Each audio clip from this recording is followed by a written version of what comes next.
आणि हे अतिक्रमण काढायची पहिली नोटीस 2003 पासून ही प्रोसिजर चालू झाली आहे काय.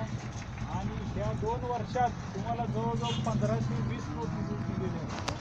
मध्ये कोर्टाचा स्टे होता, त्यानंतर स्टे उठून सुद्धा आता तुमचा अर्ज फेटाळून 3 महिने झालेले.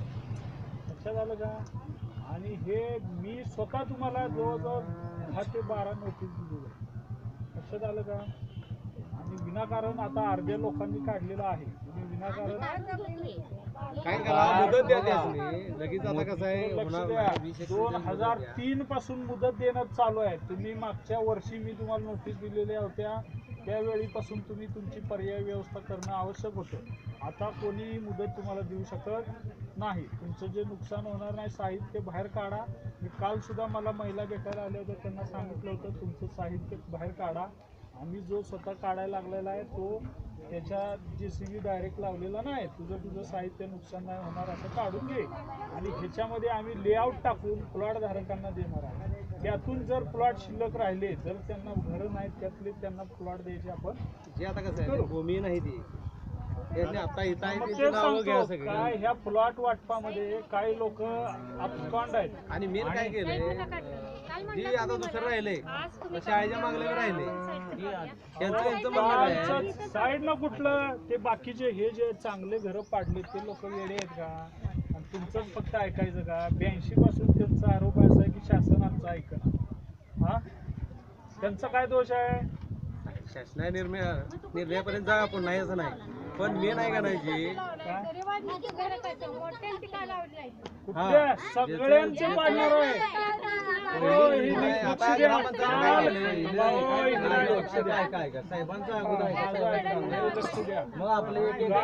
मी सर्व जणांना सांगितलंय, इथं मोठा नाही आणि बारीक नाही, कोणी सुद्धा भेदभाव होणार नाही. काल मी प्रेमानं सांगितलं होतं, आम्हाला विनाकारण जो त्रास देणार आहे काढून घेणार नाही त्याला आज मी सरळ मशीन नाही मान्य. हे काय आहे, शासनाची जागा जबरदस्ती आम्ही नाही जागा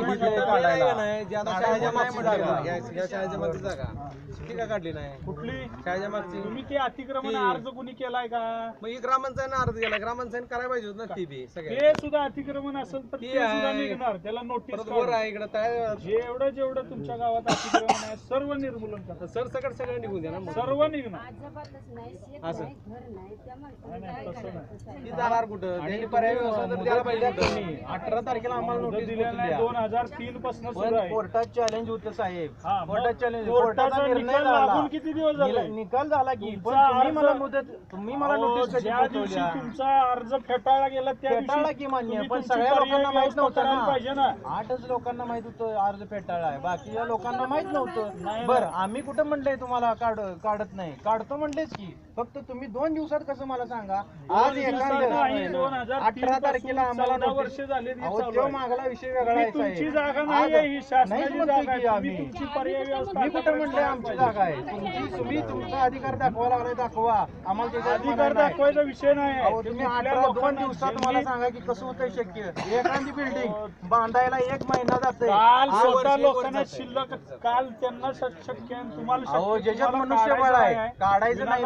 अडथळा निर्माण करताय. अडथळा नाही म्हणलंय काढायला देतोच म्हणले की काढून देतो म्हणले. लक्षात आलं का. हे अतिक्रमण आज काढावं लागेल. काढणार नाही त्यांच्यावर शासनातर्फे जबरदस्ती कारवाई केली जाईल. हे 82 पासून लोकांना ह्यांना न्याय नको आहे का. तुमचंच तेवढं जाग्यात घेऊन बसलाय, कसं काय चालेल. ठीक आहे, जे अडथळे आणत असतील त्यांच्यावर कारवाई करा. विनाकारण हे करू नका. त्यांना कालपासून मी सांगतो तुमचं साहित्य तुम्ही भरा. शूटिंग नको बोला, चर्चेनं मार्ग सुटतात. ठीक आहे, युद्ध थांबते. ठीक आहे, जे सांगायचं ते सांगितलं. सरसकट अतिक्रमण काढा. सर्व काढणार अतिक्रमण सर्व थांबवा ती थांबवा म्हणायला नाही.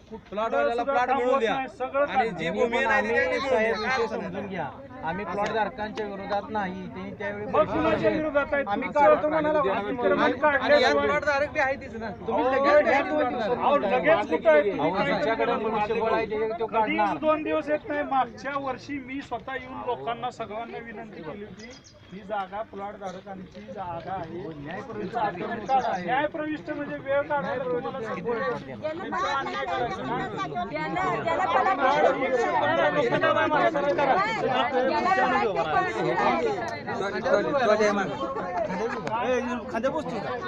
मिळायला पाहिजे ना. 82 साली पैसे भरलेत, वर्ष झाली किती? 30 वर्ष झाली पस्तीस. त्यातलं मरण